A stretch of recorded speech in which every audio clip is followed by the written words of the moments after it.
Bonsoir à toutes, bonsoir à tous et bienvenue sur Radioverse dans notre émission mensuelle Cinépopée.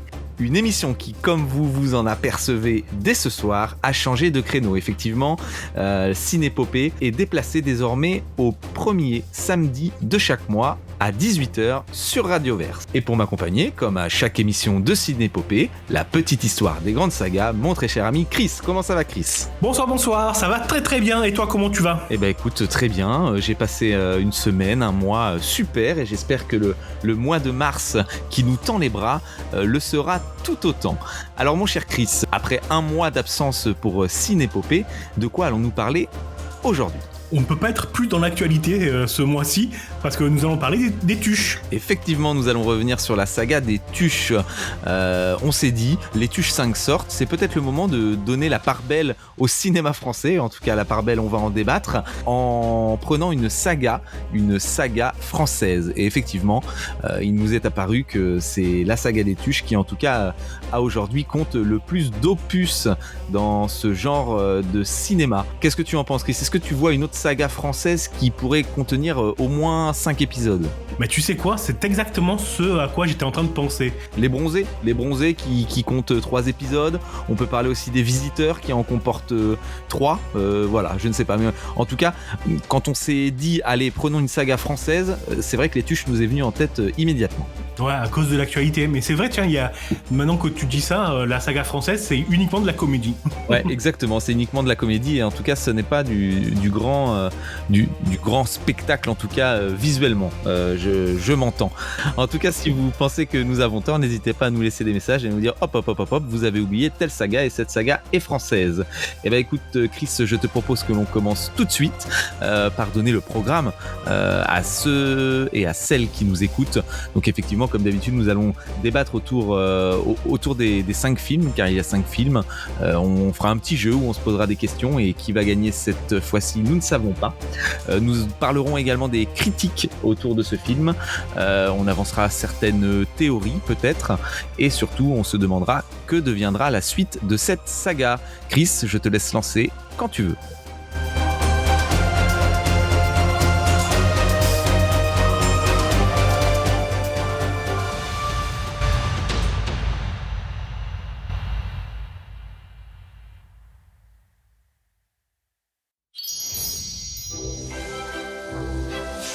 Dans ma famille, on est chômeur de père en fils. Je suis au chômage. Alors c'est vrai, on n'est peut-être pas les plus riches, mais on est certainement les plus heureux du monde. Voici donc le tirage complet de ce mardi. Et ce soir-là, toute notre vie allait changer. Et le 16. Oh, le ketchup. Nous, c'est les Tuches. On a touché le grelot, Monaco aussi. Je sens qu'on va être heureux ici. Écoutez, n'insistez pas, je viens de vous le dire, nous sommes en haute saison. Oh putain de bordel. La suite, Alain Delon. Attendez, je connais pas Alain Delon, je vais pas le déranger. J'ai quelque chose d'important à vous dire. T'as gagné au loto? Restez naturel, hein, faut pas... Vous venez d'écouter la bande-annonce des Tuches 1, sorti le 1er juillet 2011. Alors Chris, de quoi parle ce film, Les Tuches ? C'est une famille du Nord qui gagne au loto une très grosse somme d'argent, 100 millions d'euros cash, bam, boum, et qui décide d'aller vivre à Monaco. Ouais, alors c'est un peu simpliste, hein. C'est quand même l'histoire surtout d'une famille qui ne travaille pas, qui est complètement contre le système français et qui profite, enfin contre le système français, contre le travail et qui se fait un malin plaisir à être chômeur de génération en génération et qui du coup se retrouve du jour au lendemain effectivement millionnaire. Multimillionnaire, et ouais, qui décide de passer des jours heureux à Monaco parce que la femme jouée par Isabelle Nanty est fan de Stéphanie de Monaco et espère la croiser à Monaco. Ok, et donc du coup, alors, ce film, qu'est-ce qu'il raconte, de quoi il parle ? Alors tu vois, c'est ça le problème. Je me demande, est-ce qu'il y a un enjeu dans Les Tuches ? Alors c'est un film comique, donc il y a des situations drôles, il y a des répliques qui ont fait mouche, il y a même des répliques qui sont devenues cultes dans ce film-là. Mais moi, au début, jusqu'à la fin du film, je me suis demandé, est-ce qu'il y a une critique sociale ? Qu'est-ce que ça nous raconte du monde ? Est-ce que ils sont vraiment est-ce qu'il n'y a pas du tout de critique sociale, ou est-ce que les Tuches dénoncent une sorte de mépris social ? mépris de classe. Je me suis vraiment demandé ça tout au long du film. Et je me suis dit, bon, ben, c'est pas très grave. Si c'est juste un film comique, c'est un film comique, quoi. Ouais, je pense qu'en tout cas c'est comme ça qu'il fallait le prendre. Voilà, c'est une situation comique qui est tirée à son paroxysme par Olivier Barou. Hein, on peut le noter, le réalisateur du film et Philippe Mechelen, je crois, qui réalise également le film ou qui a participé en tout cas à son scénario. Ouais. Après, il y a quand même une critique sociale. Hein. En tout cas, on peut la voir. Hein. Ça montre bien le mépris de classe, puisque les Tuches, c'est des ploucs, hein. C'est des ploucs du Nord. Donc voilà, elle est là le mépris social. Dès qu'ils s'avancent à Monaco, on les regarde de haut, on les traite comme des pestiférés, etc. Donc le mépris social, il existe dans le film. Mais à la fin, le héros, donc Jeff Tuche, nous montre que il rachète son entreprise dans laquelle il a par mégarde travaillé, on va dire, entre guillemets. Ouais. Il rachète donc cette entreprise et il montre que ils peuvent s'en sortir en établissant des règles très gauchistes au sein de cette entreprise capitaliste. C'est-à-dire que les salariés ne peuvent aller travailler que 4 heures par semaine. Ils font des grandes tablées pour bouffer tous ensemble. Donc il y a un petit côté à la fin du film, un petit côté gauchiste ou communiste en tout cas.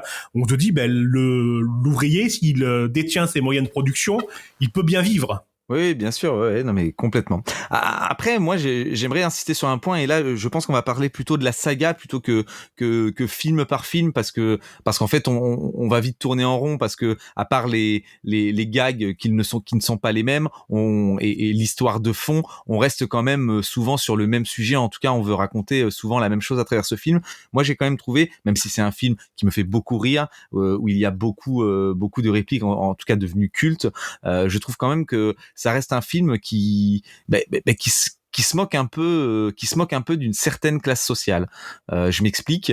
Notamment par tous les personnages de la famille Tuche et encore plus par le personnage de Coin-Coin, donc le plus jeune fils de la famille, qui lui est complètement aux antipodes de sa famille et qui crée vraiment une rupture de rythme dans leur famille et qui est toujours au fil des épisodes en train de descendre sa famille, de cacher sa famille et d'avoir honte de sa famille, et à la fin il se rend compte, ah oui mais ça reste ma famille et je les aime, ils feraient tout pour moi. Mais je trouve que dans film en film on n'avance pas beaucoup. Ouais, c'est le cliché du petit gars parisien qui réussit et qui a honte de sa famille de sa famille de province, quoi.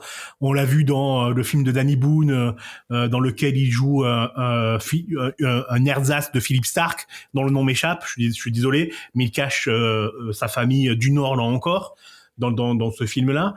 Lui, le Coin-Coin, donc, qui s'appelle Donald, on le voit de film en film qui adopte les codes, j'allais dire encore de la bourgeoisie. C'est-à-dire qu'il joue le jeu, lui. Il va dans les grandes écoles, il veut travailler, il veut étudier, il veut sortir de cette spirale de pauvreté. Et c'est lui qui a honte de sa famille, et pas l'inverse. Sa famille, elle le soutient de A à Z. C'est ça aussi qui est beau. Alors, oui, il y a ce mépris de classe. Effectivement, d'ailleurs, ils ont été accusés de ça. Hein. Ils ont dit oui, mais bon, certains critiques ont dit sous couvert de comédie, on se moque des gens précaires, quoi, en les désignant comme des feignasses et des fraudeurs de la CAF, comme on le voit dans le 5e épisode. Ouais, voilà, en fait c'est une saga qui, je trouve, encore une fois, hein, moi c'est une saga dont je pense beaucoup de bien, parce que j'ai vu tous les épisodes et je me suis marré, mais je trouve que c'est une saga en fait qui n'a pas trop sa place dans le monde actuel, dans un monde où il faut faire toujours attention de pas trop taper sur les uns sur les autres. À eux, on leur passe un peu tous les droits. Qu'est-ce que t'en penses? Ah, ça c'est intéressant ce que tu dis, parce que moi je trouve ça gentillet, hein, honnêtement. Je trouve ça vraiment gentillet. Alors, c'est gentillet, ça, je suis d'accord. C'est gentillet sur le fond, mais sur la forme, c'est quand même, c'est quand même une caricature, mais poussée à l'extrême de tout ce qui fait, j'ai envie de dire, et désolé, j'aime pas utiliser ce mot, un cas social en France. Ouais, j'avais pas vu les choses comme ça, très honnêtement. J'avais pas vu ce problème-là. cette théorie-là. Mais je te plus sois, je suis d'accord en vrai, en y réfléchissant, tu as raison. Effectivement, on surjoue la caricature. Ça me fait penser justement à l'impression que j'ai eue en regardant le 5e épisode. Je me suis dit, mais on dirait cette famille, c'est les Simpsons en fait. Ah, oui. C'est Homer Simpson, Marge Simpson, et ils vivent des aventures, et on va aux États-Unis, et on va en Angleterre, et il y a de ça, effectivement, on force le trait pour que ce soit outrancier. Tu as raison. Voilà. Et je trouve que dans le monde actuel, c'est bon de rire, il faut savoir rire de tout, mais c'est quand même c'est un passe-droit auquel tout le monde n'accède pas. Voilà, je suis pas sûr qu'aujourd'hui on pourrait faire un film qui se moque du racisme comme aujourd'hui là on se moque de la précarité et des cas sociaux comme on s'en moque dans Les Tuches. Mais ça souffre peut-être du même syndrome de qu'est-ce qu'on a fait au bon Dieu. Qu'est-ce qu'on a fait au bon Dieu, ou sous prétexte de dénoncer le racisme, c'est 1h30 de blagues racistes hyper lourdes, quoi. Ouais, alors je trouve que c'est quand même moins marqué dans Qu'est-ce qu'on a fait au bon Dieu et ses suites que dans Les Tuches. Mais après, encore une fois, ça n'est qu'un regard extérieur sur un film, car encore une fois, moi, ça reste une saga, en tout cas, devant laquelle je rigole aisément. Bah, tu vois, moi j'ai rigolé, je connaissais pas, et j'ai regardé les 5 épisodes pour Cinépopée, et je me suis bien amusé. Là, il y a pas à dire. Il y a un petit bémol, moi, que je mettrais sur la réalisation, que ce soit les films réalisés par Olivier Barou ou par le dernier qui est fait par Jean-Paul Rouve, c'est quand même assez basique en réalisation, assez plan-plan, même si Jean-Paul Rouve ajoute une petite touche de cartoon. Comme dans le dernier plan, je vais pas spoiler, enfin si, je vais spoiler, tiens.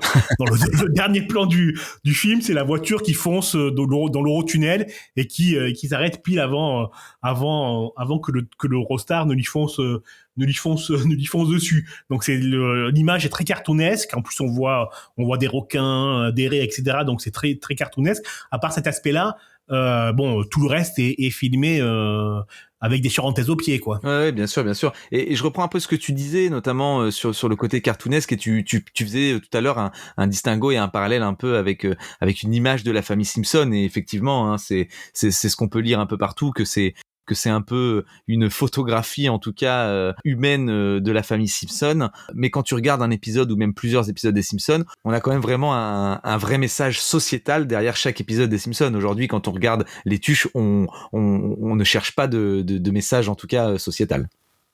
Non, il n'y a pas d'enjeu. Surtout dans le dernier, dans le 5, il n'y a aucun enjeu. En fait, je pense que il faut vraiment pas prendre Les Tuches comme une œuvre qui veut nous raconter quelque chose. C'est plutôt une œuvre carte postale, comme tu le disais un peu tout à l'heure. Un peu comme la célèbre série de livres Martine. Martine va à la plage, Martine va au marché, Martine va à la ferme. Bah là, c'est un peu ça. Hein. On a Les Tuches 1, Les Tuches vont à Monaco.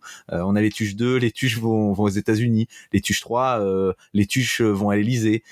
Les Tuches 4, Les Tuches fêtent Noël. Les Tuches 5, Les Tuches vont en Angleterre. Donc, on peut imaginer, en fait, mais une multitude de suites et de films qui viennent gonfler cette saga déjà existante. Voilà, c'est ça. C'est qu'on a un défaut dans l'émission. C'est vrai qu'on gratte pour voir quel message envoie le film, quel message sur la vie, sur la vision de la vie, ou sur la politique, ou sur la société. Et là non, tu te poses, tu rigoles et t'arrêtes, quoi.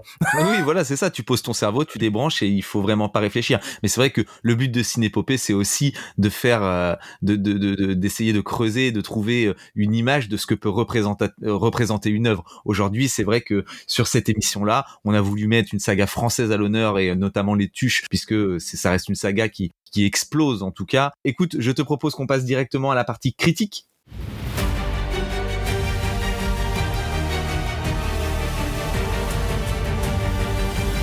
Et nous allons donc nous attarder maintenant sur les critiques presse, les critiques spectateurs, et voir ce que la France et ses critiques, en tout cas, pensent de ces œuvres. Mais avant de commencer, Chris, j'ai envie de te poser une question. Est-ce que tu as réussi à dégoter et à trouver une critique de nos chers amis des Cahiers du cinéma ? Oui, effectivement, j'en ai trouvé une, et je vais vous la lire tout de suite, dès que je la trouve.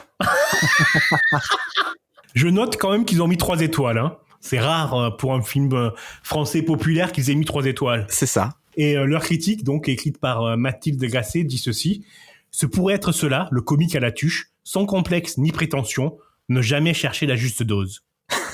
Oui. Effectivement. Et cela dit, pour une fois, j'ai envie de dire, leur critique est plutôt juste. Oui, tout à fait, exactement. Donc, vous voyez, hein, nous ne sommes pas contre les cahiers du cinéma et nous savons reconnaître quand ils sont dans leur raison et non dans leur tort. Non, mais effectivement, par contre, c'est très drôle. C'est quand même drôle. Enfin, on peut citer des super œuvres. Je me souviens, on a parlé dans une émission précédente du phénomène, du chef-d'œuvre, en tout cas pour nous, qui est Babylone, qui avait reçu 2 étoiles des cahiers du cinéma, et de voir que Les Tuches prend 3 étoiles devant Babylone, c'est quand même très cocasse. Ouais, mais ça, c'est les critiques, hein. C'est les critiques. En fait, voilà, ouais. c'est le problème avec les critiques, c'est qu'il y a pas de degré. Je vous invite, en parlant de critiques, je vous invite à écouter l'émission précédemment du 7 mars, qui sera diffusée à 19h sur radioverse.fr et qui accueille Geneviève Cellier qui parle des critiques français, et c'est édifiant. Je voulais aussi parler des critiques des Tuches 3 parce que c'est un des épisodes les moins bien notés sur les sites d'agrégateurs de notes. Et cela s'explique par la dimension politique des Tuches 3. Donc dans les Tuches 3, on est sur Jeff Tuche qui devient presque par erreur président de la République et qui se met en grève, un président gréviste, et qui entraîne avec lui la France entière avec gilets jaunes, fêtes au village et merguez sur le parvis de l'Élysée. C'est un scénario qui a été écrit un an avant les Gilets jaunes, et qui est sorti le décembre de l'année des Gilets jaunes, lors des fameux qui viennent me chercher, etc. Je vous laisserai vérifier les références si vous n'avez pas cette référence-là. Donc on avait d'un côté un président qui crachait sur les gilets jaunes, et de l'autre côté on avait un président certes fictif, mais qui du coup était plutôt à manifester auprès de ses citoyens. Et c'est drôle justement de voir les critiques qui sont contre le film, justement à cause de cette dimension politique. Je ne vais pas dire que tous les journalistes droitards ont craché sur ce film, mais vous ferez votre propre opinion en lisant les critiques des Tuches 3. Je trouve ça assez amusant pour ma part. Je le comprends. Chris, je te propose qu'on fasse une petite pause musicale. Allez. Je vous propose d'écouter, pour rester dans le thème, Antisocial.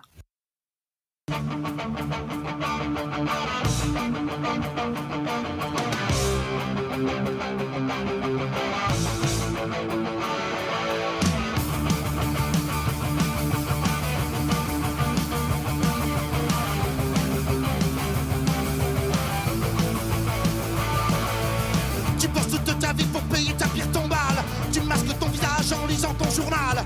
Tu marches tel un robot dans les couloirs du métro. Les gens ne te touchent pas, faut faire le premier pas. Tu voudrais dialoguer sans renvoyer la balle. Impossible d'avancer sans ton gilet pare-balles. Tu voudrais donner des yeux à la justice. Impossible de violer cette femme pleine de vices. Antisocial, tu perds ton sang-froid. Repose à toutes ces années de service. Antisocial, bientôt les années de sévices. Enfin le temps perdu qu'on ne rattrape plus. Écraser les gens est devenu ton passe-temps. En les éclaboussant tu deviens gênant. Dans ton désespoir il reste un peu d'espoir, celui de voir les gens s'emparer moins bâtard. Mais cesse de faire le point, serre plutôt les poings. Bouge de ta retraite, ta conduite est trop parfaite. Relève la gueule, je suis là, t'es pas seul. Ceux qui hier t'enviaient aujourd'hui te jugeraient. Antisocial, tu perds ton sang-froid.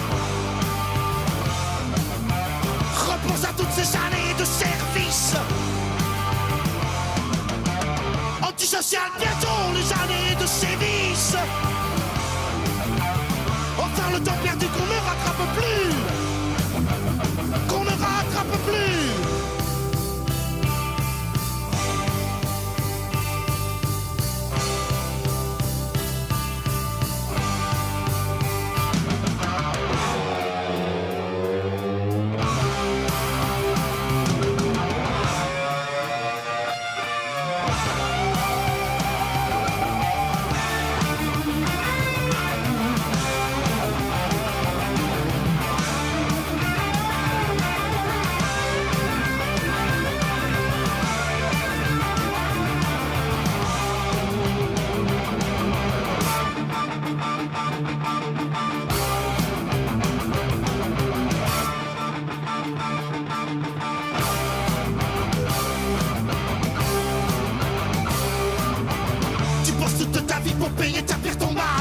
masques ton visage en lisant ton journal. Tu marches tel un robot dans les couloirs du métro. Les gens ne te touchent pas pour faire le premier pas. Tu voudrais dialoguer sans renvoyer la balle. Impossible d'avancer sans ton gilet pare-balles. Tu voudrais donner des yeux à la justice. Impossible de violer cette femme pleine de vices. Antisocial, tu perds ton sang-froid. Repense à toutes ces années de service. Antisocial, bientôt les années de sévice. Enfin le temps perdu qu'on ne rattrape plus. Qu'on ne rattrape plus. Qu'on ne rattrape plus. Qu'on ne rattrape plus.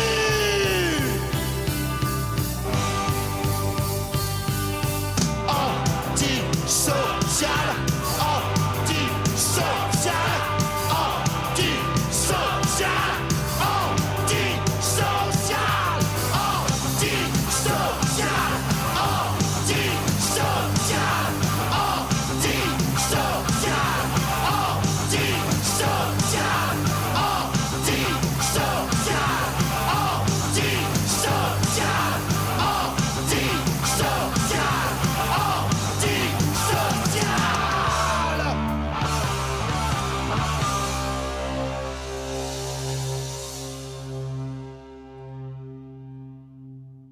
Et nous voilà de retour dans l'émission Cinépopée. Et nous sommes en ce moment même en train de parler de la saga française des Tuches, car je le rappelle, Cinépopée, c'est la petite histoire des grandes sagas. Nous avons débattu autour des 5 opus, nous avons analysé quelques critiques, et je pense maintenant, Chris, qu'il est temps de jouer. Jingle.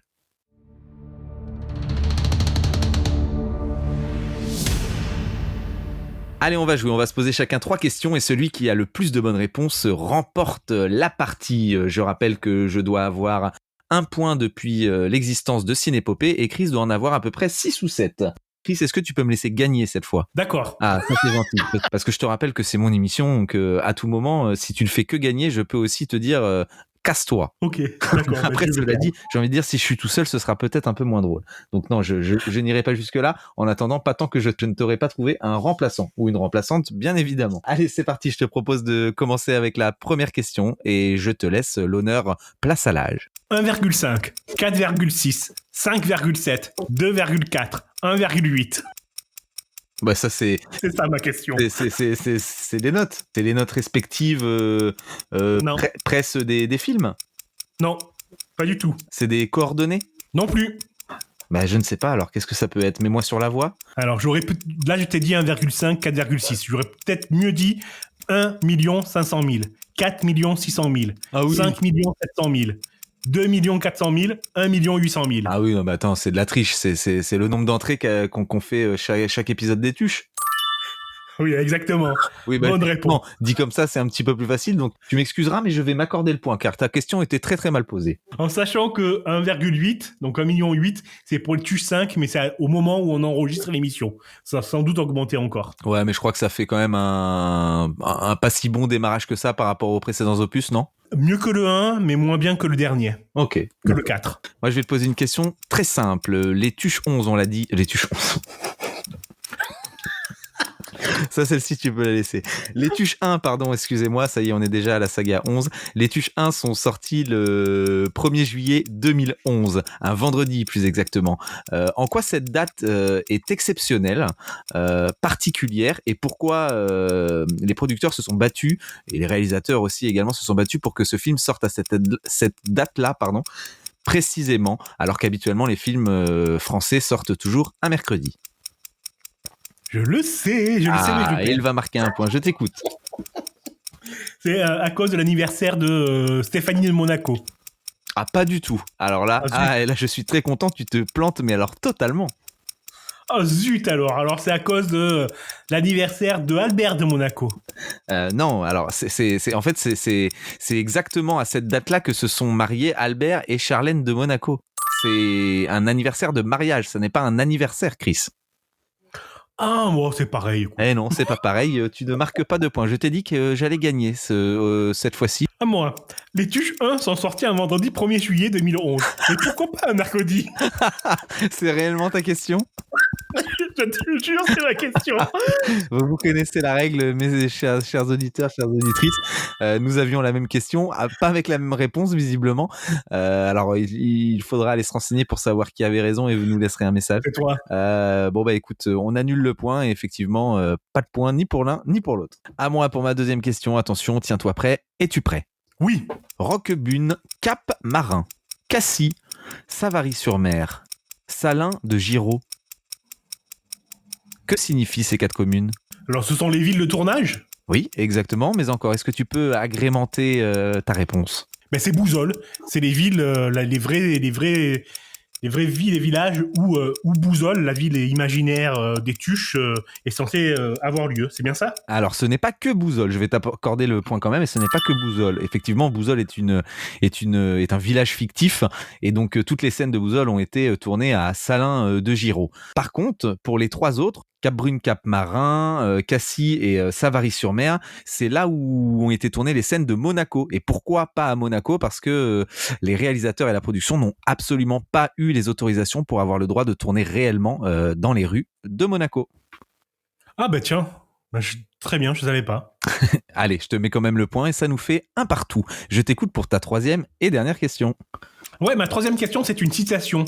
Et je vais te demander de me trouver qui a dit « Le goût des Tuches est universel. Ils ont le goût de la chose colorée qui traduit de l'appétit de la vie. » C'est un réalisateur?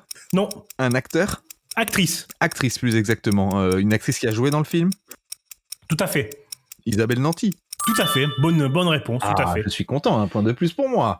Moi, j'aime bien cette citation. Elle a dit ça en interview pour la sortie du premier volet. Et je trouve que moi, ça m'a éclairé sur les Tuches. Parce que oui, je trouve que c'est tout à fait ça, en fait. Après avoir vu les 5 films, les messages du film, ça pourrait être vite à vie, quoi. Oui, complètement. Et c'est exactement ça. Si un message il doit y avoir, ça peut être en tout cas un de ces messages-là. Après, de toute façon, c'est vrai qu'on n'a pas trop parlé du casting, mais Jean-Paul Rouve et Isabelle Nanty interprètent à la perfection quand même. Et ça, on peut le dire, leur personnage. Et alors moi, j'ai adoré le coup de promo qu'ils ont fait pour les Tuches 5. Est-ce que tu l'as vu? Ah non, pas du tout, c'était quoi? Ils ont fait un coup de promo à la Stromae où ils ont été invités sur le journal de Anne-Claire Coudray et en fait où ils étaient en Tuches et ils répondaient comme si les Tuches étaient une réelle famille qui existait aujourd'hui. Ah mais c'est génial. Ouais, c'était super et je vous conseille à tous d'aller voir le replay que vous pouvez trouver facilement sur YouTube. Voilà, donc je pense que c'est un gros coup de com' et qu'ils ont eu raison de faire ça et c'était vraiment tordant et très très drôle parce qu'en plus ils jouent quand même très très bien leur rôle aussi bien à l'écran que sur un live, en tout cas pas forcément en direct mais sur quelque chose d'un peu moins écrit, un script un peu moins écrit. Ouais, on mettra le lien aussi dans la description de l'épisode. Et puisqu'on parle des acteurs, il faut aussi citer Pierre Lotin qui joue le fils Tuche, qui joue le fils homosexuel. Il faut noter, et ça c'est tout à leur honneur, qu'il y a des blagues homophobes, mais à partir du moment où le personnage de Pierre Lotin révèle son homosexualité et se marie, après bien entendu un refus de Jeff Tuche, mais mon fils est pas pédé, ça va pas se passer comme ça. Il le marie parce que l'amour est plus fort que tout, et il y a moins de blagues homophobes, voire quasiment, il me semble, plus du tout. Et je trouve que c'est beau. Je trouve que c'est beau parce que ça montre aussi que les Tuches, c'est une famille, quoi. Ils se soutiennent les uns les autres. Oui, bah si ça pouvait être comme ça dans toutes les familles, ce serait même encore mieux. Effectivement, là, ça peut être un beau message à apporter et une belle image que certains et certaines devraient prendre en exemple. Allez, est-ce que je peux te poser ma dernière question ? Oui, vas-y. Est-ce que tu sais qu'un crossover a failli avoir lieu? Ah bon? Alors non, ça je sais pas du tout. Voilà, alors ma question... Donne-moi un indice. Ma question c'est toute simple. Ma question est toute simple, pardon. Quel crossover a failli avoir lieu? Les Tuches et... Tu veux un indice? On reste avec des personnages dans la même veine, en tout cas que les Tuches, mais beaucoup moins bien travaillés. Avec des... faits par les Robin des Bois ou pas? Non, pas par les Robin des Bois. Les nuls. Non plus, pas des personnes issues en tout cas de Canal+. Un acteur qui a fait d'ailleurs, on pourrait presque parler de saga aussi. Enfin, il y a 3 épisodes, mais en tout cas, voilà, c'est 3 films qui ont également bien marché, qui sont sur un humour aussi très beauf, qui se passe en été. Le camping. Exactement, tout à fait. Non. Eh oui, si, ils avaient à l'étude en tout cas de faire un crossover entre Les Tuches et Camping. Donc Jeff Tuche devait rencontrer Patrick Chirac. Alors moi je suis très content que ça soit pas arrivé parce que Camping pour le coup c'est vraiment en tout cas une trilogie que je trouve mais vraiment pas bonne, pas bien interprétée et vraiment pour le coup du lourd, du sale et pas du tout bien amené. Alors je peux pas plus soyer ou soustrayer parce que je n'ai pas vu Camping du tout. Eh ben écoute, je pense que tu as bien fait de ne pas perdre ton temps en tout cas sur ce côté-là. Ok, bah écoute, on a fini de jouer. Si je fais les comptes, je suis désolé pour toi, Chris. Mais cette fois, c'est moi qui ai gagné. Et voilà, il faut bien que ça arrive quand même. Des fois, tu peux pas toujours remporter la palme. Applaudis-moi, s'il te plaît. Couvre-moi, voilà. Merci. Tu n'oublieras pas de mettre une petite couronne sur ma tête la prochaine fois qu'on se verra. Allez, Chris, je te propose qu'on passe à la suite. Tu peux lancer le prochain jingle.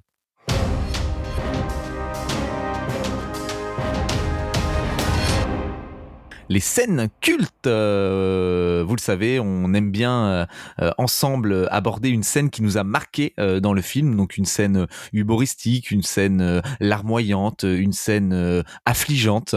Donc voilà, on aime bien débattre autour d'une scène comme ça et je vais te laisser, Chris, commencer par faire écouter ta scène et nous la présenter.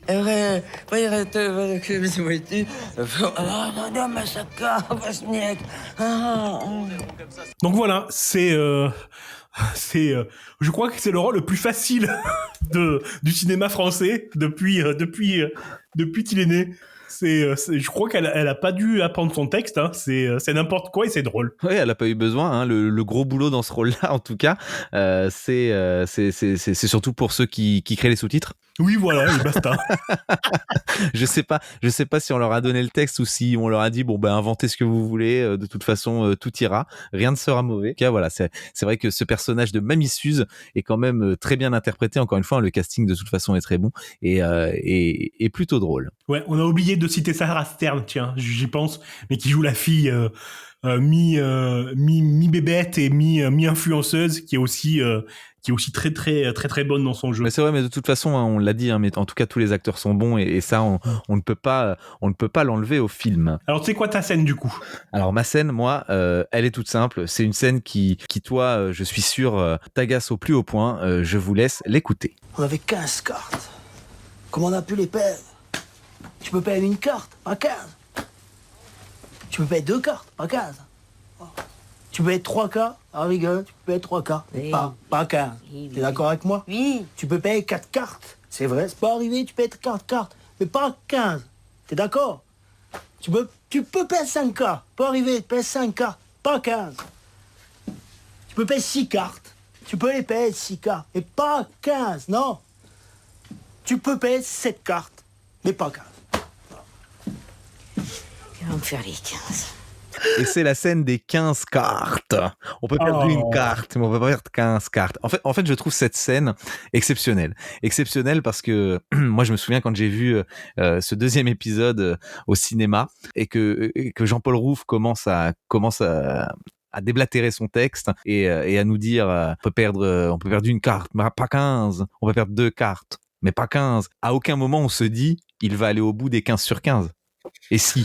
Et je trouve que ça, c'est une force quand même dans le film, c'est d'aller vraiment tirer à l'extrême et de surprendre un peu le spectateur, en tout cas, en disant qu'il était persuadé qu'à aucun moment il irait jusqu'au bout des 15 cartes. Moi, c'est pas que ça m'a gêné, c'est que j'ai trouvé ça long. Mais il y a des fois des blagues qui s'étirent en longueur, hein, dans les films. Et c'est ça qui fait la force aussi de l'humour, hein. Oui. C'est l'humour très Robin des Bois. Voilà, c'est un humour de toute façon très Canal+, j'ai envie de dire. Et ça, on l'a pas souligné, mais c'est vraiment bon. Déjà, on y croise quasiment toutes les équipes de Canal+. Je crois qu'il y a que Alain Chabat qui a pas fait une apparition, mais je sais que Chantal Lobby a aussi participé au premier Tuche. Alain Chabat, il fait une voix au film, me semble, avec Dominique Farrugia dans le 5 ou le 4. Ah, peut-être, ouais. Bah tu vois, et tu vois, ça m'avait même pas marqué. Mais effectivement, enfin, en tout cas, on a toutes les équipes de Canal+ qui passent à travers ces films. Et bon, on sait très bien que Canal+, de toute façon, c'est une bande de potes, et je pense qu'ils se marrent à écrire des choses et en tout cas à tourner ensemble. Et juste avant de changer de chronique, il y a aussi quelque chose que je trouve très fort à travers le film. Et encore une fois, c'est le talent vraiment de Jean-Paul Rouve qui fait ça. C'est quand Jean-Paul Rouve en fait part je sais même pas comment ça s'appelle, mais il fait des mots, et d'un mot il passe à un autre mot, et il arrive à quelque chose. Et je trouve que ça c'est exceptionnel. Et juste avant de le changer de chronique, je vous propose en tout cas d'écouter un de ces monologues sur le sujet. Non, je ne serais pas tombé. Parce que si t'as le président, t'as le camembert. Si t'as le camembert, t'as le fromage. Si t'as le fromage, t'as le dessert. Si t'as le fromage et le dessert, t'as bien mangé. Si t'as bien mangé, t'as bien bu. Si t'as bien mangé et bien bu, t'as la peau du ventre bien tendue. Si t'es bien tendu, t'as un string. Si t'as un string, t'es brésilien. Si t'es brésilien, tu vas au carnaval. Si tu vas au carnaval, il faut que tu te gares. Si t'as une gare, t'as un TGV. Voilà, c'est simple. Voilà, moi c'est des choses qui me font toujours rigoler. Merci en tout cas Jean-Paul Rouve d'être un si grand acteur. Allez, je te propose de passer à la suite et de se poser la question, y a-t-il des théories autour de cette saga ?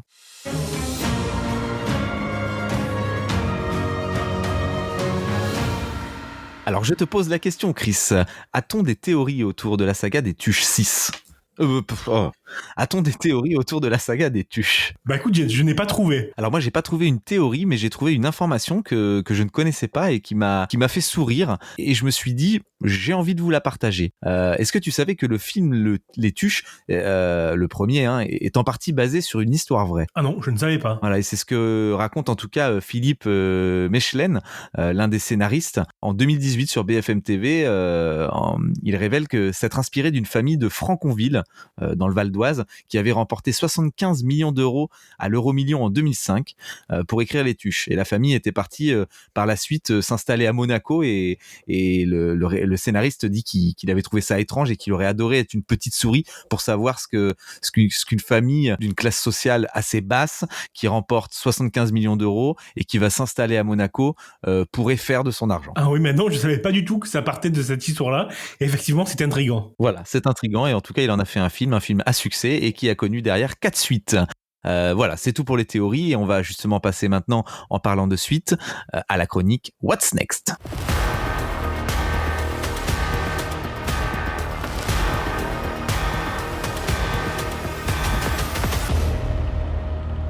What's Next ? Effectivement, on se pose la question dans cette dernière chronique de l'émission Cinépopée, si une suite est envisagée. Chris, est-ce que tu peux nous en dire un peu plus sur ce sujet ?